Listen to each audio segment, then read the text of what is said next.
Mangwanani mamukasei guys, nasindatirega nimbobvunza varume vanotiza vana vavo vari vadiki. Anditika paunenge wasiya utiza mukadzi, wosiya wamitisa, wotiza mwana, unenge uchizama kuita sei?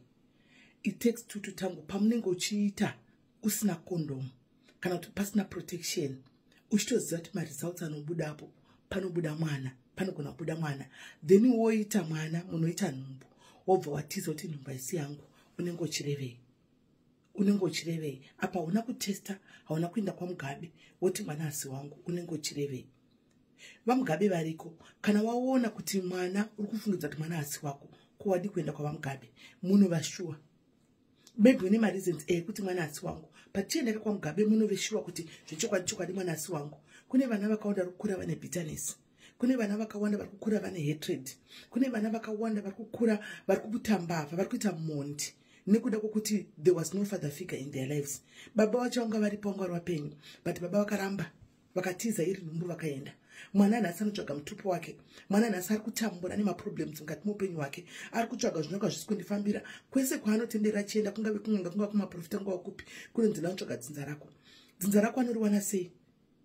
Anoriwana kupi dzinza rake? Nokuti vazhinji vacho vamwe vakafirwa nanamai, vamwe vanamai ndio vasiri kutaura kuti baba vacho vari kupi, vamwe vanamai ndio vasingasazivi kuti baba vacho vari kupi, because zvinhu zvakaitika years back, 30 years ago, 20 years ago, hachatozivi kuti munhu mupenyu wati munhu akafa. Nai vana varume, nhasi toda kumbotaura nemi, toda kumbotaura nemi. Kune vana vakawanda vari kudzungaira kunzoko, mweya yakawanda iri kuchema, mweya yevana vakawanda. Varume vamuri kuona nhasi vatiri kuti mondi, vamwe vatiri kuti mbavha, vamwe vatiri vari kutofamba vachitouraya zvokuenda, handiti mweya inenge ichitovateverera. Zvimwe zvacho zvinoda kungoti atsike vhure kumusha kwake kwaanozvarwa, but anokuzivirepi? Zvimwe zvacho zvinoda kuti iwe utsvage mwana wako, unotoziva pese pawaifamba, pawaikwira, vakadzi uchisiya zvakadaro, unotopaziva kuti ndakamboenda kunyika yakati, ndikaenda panzvimbo yakati, ndikaenda panzvimbo yakati, ndikasiya mwana ipo, ndikaudzwa kuti ndine nhumbu, ndikatiza. Munenge muchi zvinozodii? Muri kuziva here kuti muri kuramba mangwana ndio vana vangade vachikuberekai nhasi, vachikuchengetai nhasi? Mamwe venyu right now, vana vamakazvara, vamuri kuchengeta vacho, vari kukurovai.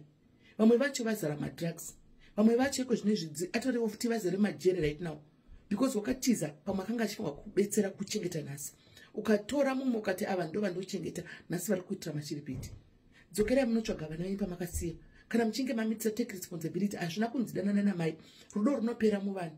Kana usingasadi mai, it's fine, it's okay, but mwana hana chaanoziva. Mwana hana kana chaanoziva. Take care of your child. Handiti ita kutozana nemwana wako. Mweya yakawanda vanhu vamuri kuona vari bitter, even pasocial media, vazhinji vamuri kuona vari bitter, vari kufamba vachituka vakadzi vari varume, vanofamba vachituka vanhu, vanonyora vasinganyari kana kunyora zvinyadzi zvemubhurugwa pachena vari vanhu varume. Vazhinji vacho mukanzotsvaga background, vana havazivi vana baba vavo, vakarerwa nemasingle mothers, asi vari kutsvaga baba vake vari kupi. Mai vakazama kurayira mwana, vakazama nepanogona varayira mwana, but zvimwe zviri kuda dzinza rekwavo.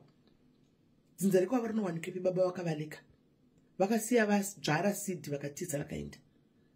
Varume tsvagai kune vana venyu, chengetai vana. Chengetai vana, nokuti tichauya neprogram pano yekuti tinge titi munhu ngauye adurure munhu achitaura, muchafunguka vakawanda pano. Ndatenda.